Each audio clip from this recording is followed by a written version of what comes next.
Hello বন্ধুরা, বড়দের প্রণাম, ছোটোদের ভালোবাসা জানিয়ে আজকে একটা নতুন ব্লগ নিয়ে তোমাদের সামনে চলে আসলাম। তো এটা হচ্ছে কী বলতো, চাল কুমড়ো শাক। চাল কুমড়ো শাক তো সচরাচর পাওয়া যায় না। লাউ শাক, কুমড়ো শাক এগুলো তুমি সারা বছর পাবে। তো খুব ভাগ্যক্রমেই পাওয়া যায়, তাও সবসময় যদি পাওয়া গেলেও ভালো পাওয়া যায় না, শুকনো লাল। কিন্তু কালকে এত সুন্দর তাজা শাকটা পেয়েছিলাম, পুরো কচি লকলকে, শাকগুলোও ভালো, ডাঁটাগুলোও ভালো। তো তাই নিয়ে এসেছিলাম, ভেবেছিলাম নিরামিষ তরকারি করবো।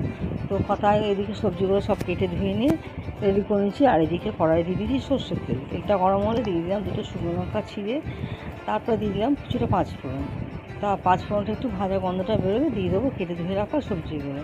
তো এর মধ্যে কী কী সবজি দিয়েছিলাম দেখতেই পাচ্ছ, আলু, বেগুন, আর তারপর কুমড়ো, আর এদিকে চাল কুমড়োর ডাঁটাটা, আর দুটো ঝিঙেটা যদিও দিতাম না, তো ছিল, নষ্ট হয়ে যাবে, তাই দিয়ে দিয়েছিলাম। আর দিয়ে দিলাম বেশ কিছুটা কাঁচা লঙ্কা চেরা, আর দিয়ে দিলাম স্বাদ মতো নুন আর হলুদ। দিয়ে সমস্ত কিছু মিশিয়ে নিয়ে গ্যাসের আঁচটা কমিয়ে দিয়ে দেবো একটা ঢাকা সেদ্ধ হওয়ার জন্য। এতে কিন্তু আমি আর কোনো মশলা দেবো না, ওই পাঁচফোড়ন, শুকনো লঙ্কা দিলাম দেখতেই পারলে, আর নুন হলুদ, ব্যাস এটুকু। তো কিছুক্ষণ পর আবার ফিরে এসে ঢাকাটা করে দেখো মোটামুটি কিছুটা মরেছে, অনেকটাই কমে গেছে। তো আবারও একটু সেদ্ধ করতে হবে, তার জন্য আবারও দিয়ে দেবো। দেখো কতটা জল বেরিয়েছে, এখানে কিন্তু আমি কোনো জল দিইনি, সবজি থেকে এত জল বেরিয়েছে। তো আবারও কিছুক্ষণ পর ফিরে আসলাম। তো এখন দেখো সবজিগুলো মোটামুটি প্রায় 3 ভাগ সেদ্ধ হয়ে গেছে। এখন দিয়ে দেবো কেটে ধুয়ে রাখা শাকগুলো।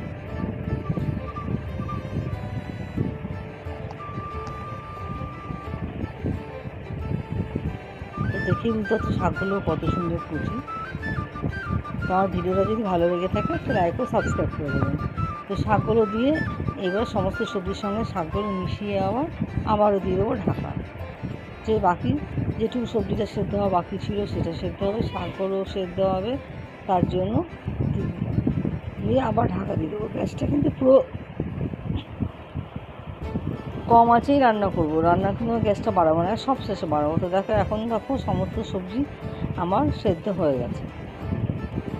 এইবার আমি গ্যাসের আঁচটা বাড়িয়ে দেবো, কারণ তো সব সবজি সেদ্ধ হয়ে গেছে, এখন আর কোনো টেনশন নেই। এখন বরং যে জলটা আছে সেটা শুকাতে হবে। তো সব শেষে দিয়ে দিলাম সামান্য মিষ্টি স্বাদের জন্য।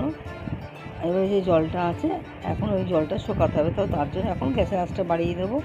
বাড়িয়ে দিয়ে ভালো করে নেড়েচেড়ে সমস্ত কিছু মিশিয়ে নিয়ে জলটা পুরোটা টানিয়ে নেবো। তো দেখো আমার সমস্ত জল টেনে গেছে, পুরো একটু সুন্দর মাখা মাখা করে হয়ে গেছে, সমস্ত সবজিও সেদ্ধ হয়ে গেছে। তো হয়ে গেলো আজকে আমার চাল কুমড়ো শাকের নিরামিষ তরকারি।